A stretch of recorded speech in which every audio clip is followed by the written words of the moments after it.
আমার ড্রাগন গাছে এই যে ড্রাগনটা বড় হয়ে গেছে মাশাআল্লাহ। একটু এদিক থেকে দেখাই।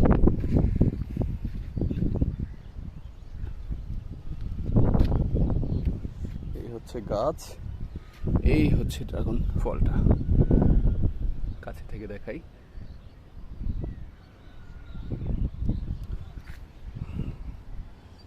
এই মুহূর্তে এবার এখনো ফুল আসেনি, কারণ হচ্ছে এই গাছগুলোর ডালাগুলো কেটে দেওয়া হয়েছিল।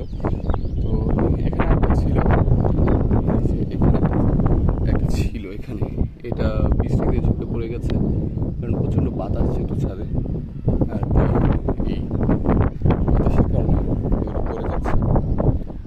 তবে এটা ঠিক আছে, মাশাআল্লাহ অনেক সুন্দর হয়েছে এটা।